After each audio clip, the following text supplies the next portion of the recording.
Subscribe करें हमारा YouTube channel VK math classes and press the bell icon, जिससे आपको आने वाली हर वीडियो का नोटिफिकेशन मिले सबसे पहले। हेलो स्टूडेंट, स्वागत है आपका मेरे YouTube channel VK math classes में। इस वीडियो के अंदर मैं आपको बताऊंगा यूपी बोर्ड कक्षा 12 साहित्य हिंदी का पेपर, जो आपका सन 2025 की परीक्षा के लिए बहुत ज़्यादा इंपॉर्टेंट है। वीडियो को शुरू करने से पहले अगर आप मेरे चैनल पर नए हैं तो चैनल को सब्सक्राइब कर लें और बेल आइकन को प्रेस कर लें, जिससे आपको आने वाली हर वीडियो का नोटिफिकेशन मिल जाए सबसे पहले। तो आइए शुरू करते हैं।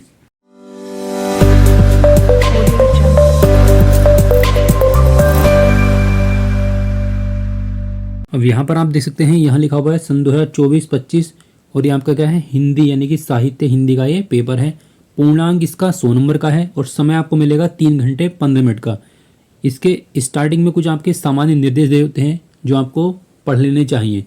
जैसे कि पहला दे रखा है कि प्रारंभ के जो आपके 15 मिनट हैं वो परीक्षार्थी को प्रश्न पत्र पढ़ने के लिए दिए गए हैं। अब ऐसा नहीं कि आपको 15 मिनट केवल प्रश्न पत्र ही पढ़ना है। अगर आपको पहला क्वेश्चन, दूसरा क्वेश्चन, जो भी क्वेश्चन आपका याद है उसको आपको एग्जाम की कॉपी में सबसे पहले राइट करना है, लिखना है। उसके बाद आपको दे रखा है कि इस प्रश्न पत्र में आपको 2 खंड दे रखे हैं और सभी प्रश्नों का उत्तर देना आपके लिए बहुत आवश्यक है। जैसे कि हम पहले देखते हैं खंड कै में आपका लिखा हुआ है उक्ति व्यक्ति प्रकरण के रचनाकार कौन है। ये आपका पहला विकल्प है। तो इसका आपका जो सही आंसर है वो है आपका Damodar Sharma, option number B. अगला क्वेश्चन आपको दे रखा है भारतेंदु युग की पत्रिका है। तो भारतेंदु युग की जो पत्रिका है वो आपका है कवि बचन सुधा। इसका ऑप्शन नंबर 1 बिल्कुल सही हो जाएगा। नेक्स्ट क्वेश्चन हम देखते हैं, क्वेश्चन नंबर ग। इस क्वेश्चन नंबर ग में आपको क्या रखा है कि हिंदी गद्य साहित्य के द्वितीय उत्थान का प्रारंभ कब हुआ था। तो इसका आपका जो सही आंसर है वो है आपका ऑप्शन नंबर बी 1900 में। अगला क्वेश्चन आपको ये रखा है सेवा सदन के रचनाकार कौन है। तो सेवा सदन के जो रचनाकार हैं वो आपके प्रेमचंद्र। तो इसका ऑप्शन नंबर 2 बिल्कुल सही हो जाएगा। और ये क्वेश्चन आपका 2025 यानी कि आपको जो 24 फरवरी में एग्जाम होने वाला है उसके लिए बहुत ज़्यादा इंपॉर्टेंट है। अब हम देखते हैं नेक्स्ट क्वेश्चन आपका है ल। इसमें क्या रखा है पर्दा कहानी के लेखक हैं। तो पर्दा कहानी के जो लेखक हैं वो आपके हैं यशपाल। तो इसका ऑप्शन नंबर आपका 3 बिल्कुल सही हो जाएगा। क्वेश्चन नंबर 2 देखते हैं। अब इसमें रखा है आदिकाल का ग्रंथ नहीं है, इनमें से कौन सा नहीं है वो हमें छांटना है। तो इसका आपका ऑप्शन नंबर 3 बिल्कुल सही हो जाएगा, आल है खंड। नेक्स्ट क्वेश्चन आपका है क्वेश्चन नंबर 6। इस क्वेश्चन नंबर 6 में क्या रखा है कि अष्टछाप के कवियों का संबंध भक्ति काल की किस शाखा से है। तो इसका आपका जो सही आंसर है वो आपका कृष्ण भक्ति से। तो ऑप्शन नंबर 4 बिल्कुल सही हो जाएगा। अगला क्वेश्चन आपको दे रखा है क्वेश्चन नंबर 6 श्रृंगार और वात्सल्य रस के अमर कवि कौन है। तो इसका आपको जो सही आंसर हो जाएगा वो हो जाएगा आपका सूरदास। ऑप्शन नंबर 3 बिल्कुल सही है। क्वेश्चन नंबर घ क्या रखा आपको चांद का मुंह टेढ़ा है की रचना है, मतलब रचना जो है किस विद्या की है ये हमें बताना है। तो इसका आपका जो सही आंसर हो जाएगा वो हो जाएगा आपका ऑप्शन नंबर 1 काव्य। अगला क्वेश्चन आपको दे रखा है क्वेश्चन नंबर ल और बहुत ज़्यादा ही इंपॉर्टेंट क्वेश्चन आपका एग्जाम में आने के लिए। क्वेश्चन में क्या रखा है कबीर बाणी के डिटेक्टर हैं। कबीर जो है बाणी के डिटेक्टर हैं, यह कथन किसका है। तो ये जो आपका कथन है वो आपका आचार्य हजारी प्रसाद द्विवेदी। तो इसका ऑप्शन नंबर 1 बिल्कुल सही हो जाएगा। अब हम देखते हैं नेक्स्ट क्वेश्चन। ये 10 विकल्प थे शुरू के। अब हम देखते हैं आपको जो गद्यांश दे रखा है वो किस टाइप का गद्यांश दे रखा है। अब इस गद्यांश को आप पढ़ सकते हैं। हम इसके क्वेश्चनों की बात करेंगे और यहाँ पर आप देख सकते हैं लिखा हुआ 2 + 2 + 2 मतलब कुल मिलाकर आपको 10 नंबर, यानी 10 नंबर का आपको ये पैराग्राफ दे रखा है। और इस पैराग्राफ के अंदर आपको 5 क्वेश्चन दे रखे हैं। इन क्वेश्चनों को पढ़ना है और हमें उनके आंसर इस ग्राफ से छांट कर लिखने हैं। जैसे कि पहला क्वेश्चन क्या रखा है कि प्रस्तुत गद्यांश के पाठ एवं लेखक का नाम लिखना है, यानी जो गद्यांश है वो किस चैप्टर से लिया गया है और इसके राइटर कौन है। तो इस पैराग्राफ को पढ़ लेंगे। तो ये जो चैप्टर आपका लिया है, ये जो पैराग्राफ है ये लिया गया है आपका राष्ट्र का स्वरूप से। और इसके आपके जो राइटर हैं वो हैं आपके वासुदेव शरण अग्रवाल। कौन है? वासुदेव शरण अग्रवाल। तो ये इसका कौन है? राइटर हैं। तो हम गद्यांश किस तरह से लिखते हैं, यानी संदर्भ किस तरह से लिखते हैं। तो इसका हमें लिखना है संदर्भ।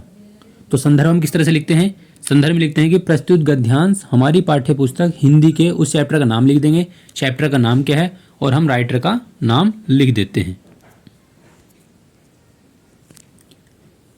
अगला क्वेश्चन आपको दे रखा है क्वेश्चन नंबर 2, रेखांकित अंश की हमें क्या करनी है? व्याख्या। यानी कि व्याख्या केवल हमें इस लाइन की करनी है जिसके नीचे आपके ये अंडरलाइन दे रखी है। हमें बाकी पैराग्राफ से व्याख्या में कोई मतलब नहीं है, हमें केवल क्या करना है? इस रेखांकित अंश की ही व्याख्या करनी है। अगला क्वेश्चन आपको क्या रखा है? प्रस्तुत अनुच्छेद के अनुसार जंगल में क्या क्या मिला। आप इसको पढ़ सकते हैं और जहां से इसका हमें आंसर मिलता है उसको हम वहां पर लिख देंगे। आगे क्या रखा है? जल प्रवाह नदी के रूप में किससे मिलता है? इसी का भी आंसर इसमें मिला हुआ है। यानी कि जो 5 के 5 क्वेश्चन हैं, 5 में से आपको जो 4 क्वेश्चन हैं उनका आंसर आपको इसी पैराग्राफ से छांट कर लिखना है। और केवल आपको जो पहला क्वेश्चन होता है इसका हमें गद्यांश का नाम लिखना पड़ता है कि किस चैप्टर से लिया गया है और इसके लेखक का नाम क्या है। केवल आपको यही याद रखना है। बाकी आपके जो 4 क्वेश्चन हैं वो इसी पैराग्राफ से आपको छांट कर एग्जाम में लिखने हैं। अब देखते हैं इसके अथवा में आपको दे रखा है, ये वाला पैराग्राफ दे रखा है, या तो आप ऊपर वाला पैराग्राफ कर दें या आप इस पैराग्राफ को देख सकते हैं। 2 पैराग्राफ आपको गद्य में से दिए होंगे, एक ना एक पैराग्राफ आपका याद का आ जाएगा।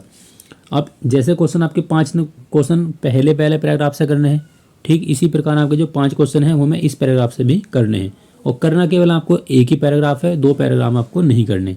तो ये क्या रखा है कि प्रस्तुत गद्यांश के पाठ का नाम और लेखक का नाम लिखना है।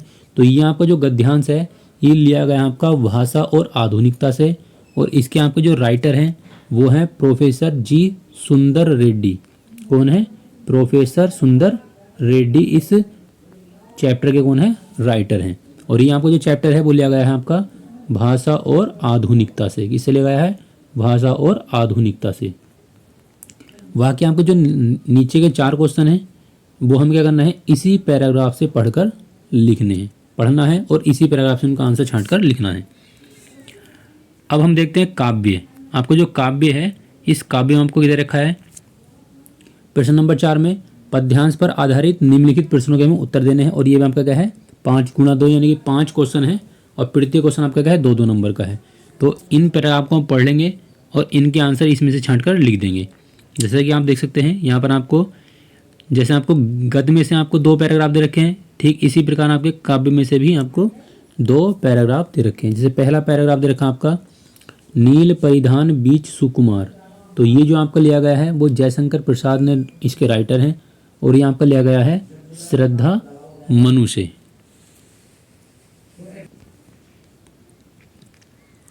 और बाकी के जो क्वेश्चन आपको, जैसे आपको कह रखा है पहला क्वेश्चन प्रस्तुत पद्यांश में पाठ का नाम लिखना है और उस कवि का नाम लिखना है। तो आपका जो पद्यांश ये दे रखा है ये आपका लिया गया है, इसके जो राइटर हैं वो जयशंकर प्रसाद हैं, और ये जो चैप्टर का नाम है इसमें वो है आपका श्रद्धा मनु, उस खंड से आपका ये लिया गया है। और बाकी जो आपके नीचे के 4 क्वेश्चन हैं वो आपको इसी पैराग्राफ से छांट कर उन क्वेश्चनों का आंसर हमें देना है। ये आपके जो लास्ट के 4 क्वेश्चन हैं इसी के अथवा आपको दे रखा है, या तो आप ये वाला पैराग्राफ कर दें ऊपर वाला, या आप इस नीचे वाले पैराग्राफ को भी सोल्व कर सकते हैं। अब हम देखते हैं आपको क्वेश्चन नंबर 5। क्वेश्चन नंबर 5 में क्या क्या रखा है? ये क्वेश्चन नंबर 5 है। इसमें क्या रखा है कि आपको एक लेखक का जीवन परिचय लिखना है और उनकी प्रमुख कृतियों का भी वर्णन करना है। और इसमें हमें क्या करना है? अधिकतम जो शब्द हैं वो आपको 80 रखने हैं। अब ऐसा नहीं कि आपको अधिकतम शब्द केवल 80 ही रखने हैं, आपका जो जीवन परिचय है वो 80 से ज़्यादा भी हो सकता है, लेकिन आपका कम से कम 80 उसमें होने चाहिए।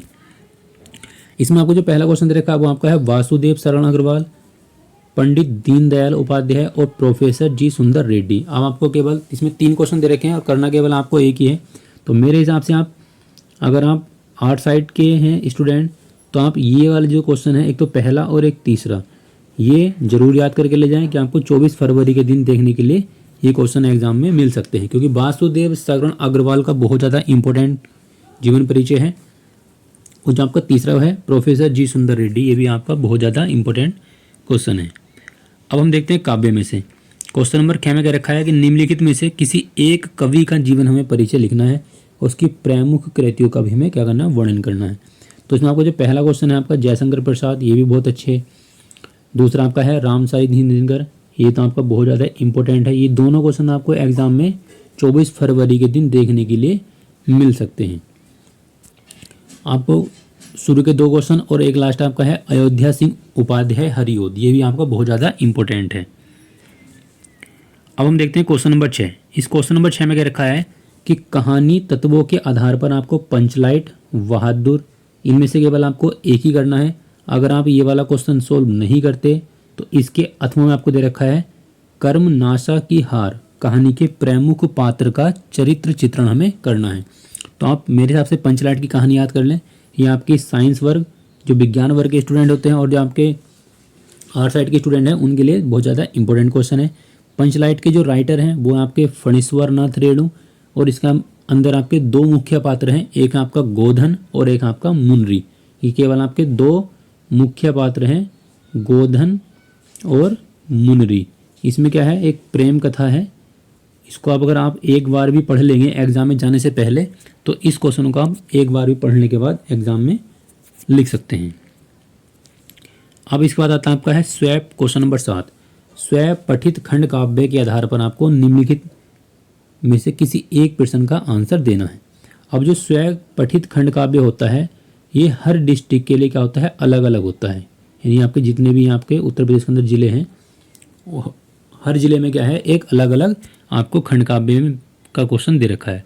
तो आप जिस ज़िले के अनुसार हैं आप उसी ज़िले के अनुसार इस खंड काव्य वाले क्वेश्चन को सोल्व कर सकते हैं। जैसे कि मान लो कोई बच्चा बिजनौर ज़िले का है तो बिजनौर ज़िले के अंदर आपको जो खंड काव्य है वो आपको मिलता है सत्य की जीत। अगर बिजनौर ज़िले का बच्चा ये कर देता है त्यागपथी का, तो उस बच्चे को इस क्वेश्चन का आंसर मतलब नंबर नहीं दिए जाएंगे। तो आप जिस ज़िले में आते हैं उस ज़िले के अंतर्गत आपका खंड काव्य में से कौन सा क्वेश्चन आएगा एग्ज़ाम में, या तो आप अपनी किताब में देख लें या अपने विषय अध्यापक से इस बात के क्वेश्चन के बारे में जानकारी ले लें। अब हम देखते हैं अगला क्वेश्चन आपको दे रखा, मतलब खंड जो आपका ख है इसमें क्या रखा है, प्रश्न नंबर आपका ये 8 है। इस पैराग्राफ को आपको पढ़ना है। इसका हमें क्या करना है, संदर्भ सहित अनुवाद करना है। क्योंकि ये संस्कृत से लिया गया है तो हम इसकी व्याख्या नहीं करेंगे, हम क्या करेंगे, इसका अनुवाद करेंगे। जैसे कि आप ये वाला पैराग्राफ पढ़ सकते हैं।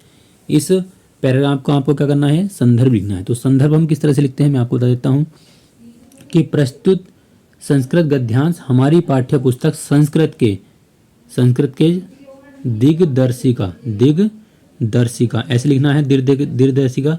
अगर आप केवल लिख देंगे संस्कृत तो वहाँ पर आपके नंबर कट जाएंगे। आपको लिखना है संस्कृत दिग्दर्शिका। इस हमारी जो संस्कृत है उसका जो नाम है वो क्या है, आपका संस्कृत दिग्दर्शिका है। फिर हम क्या लिख देंगे, उस चैप्टर का नाम लिख देंगे कि चैप्टर से ये लिया गया है। इसी के अथवा आपको दे रखा है, ये आपको 2 पैराग्राफ दे रखे हैं, इनमें से केवल आपको एक को ही सोल्व करना है। इसके बाद आता है आपका एक श्लोक। इस श्लोक में से आपको 2 श्लोक दे रखे हैं, इनमें से केवल आपको एक ही श्लोक का हिंदी में संदर्भ सहित क्या करना है, अनुवाद करना है। अब आपका आता है क्वेश्चन नंबर 9। इस क्वेश्चन नंबर 9 में क्या रखा है, निम्नलिखित में से आपको किन्हीं 2 क्वेश्चनों का आंसर देना है संस्कृत में। यहाँ पर आपको 4 क्वेश्चन दे रखे हैं, इन 4 में से केवल आपको 2 क्वेश्चन का आंसर देना है। नेक्स्ट क्वेश्चन आपको दे रखा है क्वेश्चन नंबर 10। इस क्वेश्चन नंबर 10 में क्या रखा है कि श्रृंगार रस अथवा करुण रस की में परिभाषा लिखकर उसका उदाहरण भी देना है। आपको इसमें 2 दे रखे हैं, श्रृंगार और करुण। करना केवल आपको इनमें से एक ही है। अगर आप केवल परिभाषा लिख देते हैं तो आपको मिल जाता है 1 नंबर, और आपको उसका उदाहरण देते हैं तो मिल जाएगा आपको 1 नंबर और। तो कुल मिलाकर आपको 2 नंबर का ये क्वेश्चन है। और इस क्वेश्चन में केवल जितना बुझा है हमें उतना ही आंसर देना है। क्या बुझा है, आपको परिभाषा और उदाहरण देना है। इसमें हमें स्थायी भाव नहीं लिखना। अगर आप नहीं भी लिखते और लिख देते हैं तो इससे आपके नंबर पर कोई फर्क नहीं पड़ेगा, क्योंकि क्वेश्चन में पहले क्या रखा है कि आपको परिभाषा लिखनी है और केवल उदाहरण लिखना है। तो श्रृंगार रस और करुण रस आप आराम से लिख सकते हैं। अगला आपको दे रखा है श्लेष अलंकार और दृष्टांत अलंकार की परिभाषा और उदाहरण। तो श्लेष अलंकार हम सभी जानते हैं कि जहाँ पर एक शब्द केवल एक ही बार प्रयोग होता है और उसका जो अर्थ होता है वो सबके लिए क्या होता है, अलग अलग होता है। तो उसे हम बोलते हैं श्लेष अलंकार। फिर आपको दे रखा है चौपाई छंद और दोहा छंद की हमें परिभाषा उदाहरण सहित लिखनी है। तो ये आपके 6 नंबर के क्वेश्चन है और ये तो आपको याद ही होंगे। अब आता है आपका क्वेश्चन नंबर 11। इस क्वेश्चन नंबर 11 में क्या रखा है, निम्नलिखित में से किसी एक विषय पर आपको क्या करना है, निबंध करना है। तो निबंध आपको जो करना है एग्जाम में वो तो करना है कि बेरोजगारी, ये बेरोजगारी वाले जो क्वेश्चन है वो एग्जाम में हर बार आता है और बहुत ही ज़्यादा इंपॉर्टेंट क्वेश्चन है ये एग्जाम के लिए। फिर आपको दे रखा है सर्वधर्म समभाव। अगला दे रखा है किसी मेले का आंखों देखा आपको वर्णन करना है। जैसे कि आप जानते हैं कि हाल फिलहाल में आपको महाकुंभ चल रहा है प्रयागराज में, तो प्रयागराज में आप देख सकते हैं बहुत ज़्यादा भीड़ है। या प्रयागराज के बारे महाकुंभ के बारे में ना लिखना चाहें तो किसी और मेले के बारे में आप लिख सकते हैं जिसको आपने अपनी आंखों देखा क्या करना है, उसका वर्णन करना है। या आप लिख सकते हैं यहाँ पर गोस्वामी तुलसीदास। अब यहाँ पर आपको एक प्लस पॉइंट ये है, अब देखो क्वेश्चन में यहाँ पूछ रखा है कि आपको इसमें क्या करना है, निबंध लिखना है। निबंध आपका क्या लिखना है, गोस्वामी तुलसीदास। अगर आपको तुलसीदास का जीवन परिचय याद है तो आपको पूरा जीवन परिचय आपको यहाँ पर लिख देना है, क्योंकि जो गोस्वामी तुलसीदास है उनका जीवन परिचय आप यहाँ पर लिख देंगे तो वही क्या हो जाएगा, उस पर निबंध हो जाएगा। अब हम देखते हैं क्वेश्चन नंबर 12। इस क्वेश्चन नंबर 12 में आपको दे रखा है पावक का संधि विच्छेद, ये आपका व्याकरण से लिया गया है। तो पावक का जो संधि विच्छेद होता है वो होता है आपका पो प्लस अक, तो इसका ऑप्शन नंबर 1 बिल्कुल सही हो जाएगा। अगला आपको दे रखा है क्वेश्चन नंबर 2, प्रजते का संधि विच्छेद क्या होगा। तो प्रजते का जो आपका संधि विच्छेद है वो हो जाएगा आपका option number C. Option number C में आपको दे रखा है प्र प्लस एजते। अगला क्वेश्चन आपको दे रखा है क्वेश्चन नंबर 3, पुस्तकालय में संधि है। तो पुस्तकालय में आपकी जो संधि होती है वो होती है आपकी दीर्घ स्वर संधि। अब यहाँ पर आपको दीर्घ कहीं नहीं दिया हुआ है तो हम क्या लगा देंगे, फिर स्वर संधि पर टिक लगा देंगे। अब हम देखते हैं अगला क्वेश्चन। क्वेश्चन नंबर 6 में आपको दे रखा है निम्नलिखित में से किसी एक का विग्रह करके हमें समास का नाम भी लिखना है। जैसे कि आप क्या है, दशानन है, दशानन को एक शब्द दे रखा है। तो दशानन का मतलब होता है कि 10 सिर हैं जिसके, तो 10 सिर किसके हैं, अर्थात आपका रावण। तो ऐसा समास जिसमें पहला पद और दूसरा पद प्रधान न होकर कोई तीसरा पद क्या होता है, प्रधान होता है। यानी कि दो चीज मिलकर क्या करती हैं, किसी तीसरी की ओर इशारा करते हैं, तो उसे हम बोलते हैं बहुविग्री समास। तो ये आपका बहुविग्री समास हो जाएगा। और ये दोनों जो आपके उदाहरण हैं, दशानन यानी कि 10 सिरों वाला अर्थात रावण, तो रावण की ओर इशारा करते हैं, तो यहाँ पर आ जाएगा आपका बहुविग्री समास। अगला आपको दे रखा है कृष्ण सर्प। कृष्ण जब हम इसका समास विग्रह करेंगे तो कृष्ण और सर्प हो जाएगा। तो ये आपका जो लिया गया है वो आपका कर्मधारय समास है। यहाँ पर हम लिख देंगे कर्मधारय समास, कर्मधारय समास हो जाएगा। अगला आपको दे रखा है प्रत्येकम। तो प्रत्येकम में आपको हो जाएगा अव्ययी भाव समास। आगे आपको क्वेश्चन नंबर 13 दे रखा है, इसमें क्या रखा, बैंक में खाता खोलने के लिए आपको बैंक प्रबंधक यानी कि जो बैंक का मैनेजर है उसे आवेदन अथवा प्रार्थना पत्र लिखना है। या तो आप ये वाला क्वेश्चन कर दें या इसी के नीचे आपको दे रखा है एक पत्र लिखने के लिए आपका एग्जाम में 100% आएगा 24 फरवरी में, और आप इनमें से कोई सा भी सोल्व कर सकते हैं। क्या रखा है क्वेश्चन नंबर कि शहर में फैली हुई संक्रामक बीमारी की तरफ आपको जिला अधिकारी यानी कि डिस्ट्रिक्ट मजिस्ट्रेट जो आपको डीएम होता है उसका ध्यान अपने शहर की ओर या अपने गली मोहल्ले की ओर आकर्षित करने के लिए आपको एक प्रार्थना पत्र लिखना है। और ये क्वेश्चन आपका क्या है, 8 नंबर का है। और एग्जाम में हर बार हिंदी के पेपर में आपको चाहे साइंस साइड का हो या आर्ट साइड का हो, ये क्वेश्चन आपका एग्जाम में 100% पूछा जाता है। अब देखते हैं क्वेश्चन नंबर 14। इसमें क्या रखा, निम्नलिखित में से किसी एक धातु एवं प्रत्यय का योग हमें स्पष्ट करना है। जैसे यहाँ पे रखा है कृत, कृत का हमें क्या करना है, धातु लिखना है। तो ये आपकी जो है पट धातु से है। और ये जो आपका है कृत्य, कृत्य प्रत्यय से लिया गया है। इनमें से केवल आपको एक ही करना है। तो हम पहला जो हमारा क्वेश्चन है ये आपको जो लिया गया है वो पट धातु से लिया गया है, और इसका आपको जो प्रत्यय है ये हो जाएगा आपका कृत्य प्रत्यय हो जाएगा, और ये पुल्लिंग पुरुष है। इसके नीचे आपको लिखा हुआ है क्वेश्चन नंबर 2, निम्नलिखित में से किसी एक शब्द का आपको क्या करना है, प्रत्यय लिखना है। प्रत्यय हम जानते हैं कि प्रत्यय किसे कहते हैं, ऐसे शब्द जो किसी वाक्य के मतलब जिस शब्द के कहाँ जुड़ते हैं, बाद में।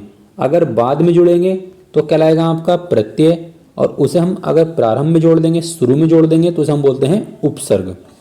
तो जैसे अब आपको पहला क्वेश्चन दे रखा प्रभुता, प्रभु अगर हम इसका संधि विच्छेद करते हैं तो प्रभु और प्लस क्या बन जाएगा आपका ता बन जाएगा, तो क्या बन जाएगा आपका प्रभुता। तो प्रभु आपका क्या है एक अलग शब्द है, प्रभु मतलब कि ईश्वर, और ता भी आपका एक अलग शब्द है, यहाँ पर आ की आवाज आ रही है। तो अगर हम प्रभु में को ता जोड़ देंगे तो इसका जो अर्थ है वो बदल जाएगा। तो ऐसे शब्दों को जो किसी शब्द के लास्ट में जुड़कर बाद में जुड़कर उसके अर्थ में परिवर्तन कर देते हैं उन्हें हम बोलते हैं प्रत्यय। अगला क्वेश्चन आपको ये रखा है क्वेश्चन नंबर ब रूपवती, जैसे कि रूप और प्लस अति तो ये बन जाएगा आपका रूपवती। तो रूप में अगर हम अति जोड़ देंगे तो बन जाएगा आपका रूपवती। आगे रखा गुणवान, गुणवान में आपको हो जाएगा वान, अगर हम गुण में से बान हटा देंगे तो बन जाएगा आपका गुणवान, मतलब मिला देंगे आपका क्या बन जाएगा गुणवान बन जाएगा, क्योंकि गुण भी अपना एक शब्द है, इसका एक अलग अर्थ होता है और वान का भी क्या होता है आपका एक अलग अर्थ होता है। इन दोनों को मिला देंगे तो एक नया शब्द बन जाएगा गुणवान, तो उसका भी क्या है एक अलग शब्द है अर्थ है। अब आगे देखा आपको क्वेश्चन नंबर 6, रेखांकित पदों में से किसी एक पद में प्रयुक्त विभक्ति तथा संबंधित नियम का हमें क्या करना है उल्लेख करना है। ये भी क्वेश्चन आप कर सकते हैं। तो इस वीडियो के अंदर मैंने आपको जितने क्वेश्चन बताए ये नहीं कि आपको ये सारे क्वेश्चन एग्जाम में यही पूछे जाएंगे, ये संभावित प्रश्न है, या मेरे कहने से एग्जाम में तैयार करके ले जाएं और आपने अभी तक जितना पढ़ा है वो भी आप अपने एक बार रिवीजन कर लें और एग्ज़ाम में रिवीजन करने के बाद ही अपने परीक्षा केंद्र परीक्षा कक्ष में जाएं और वहाँ पर आपको एग्ज़ाम का बिल्कुल भी स्ट्रेस नहीं लेना है। तो आई होप कि आपको वीडियो काफ़ी अच्छी लगी होगी, और वीडियो अच्छी लगी हो तो वीडियो को लाइक करें, शेयर करें और मेरे चैनल को सब्सक्राइब करें, क्योंकि मैं सन 2025 से संबंधित आपके जितने भी विषय हैं उनके पेपर आपको जो पेपर हैं मॉडल पेपर हैं उनकी वीडियो आपको मेरे चैनल की प्लेलिस्ट में मिल जाएगी, या उन सभी वीडियो का लिंक आपको मिल जाएगा डिस्क्रिप्शन बॉक्स में।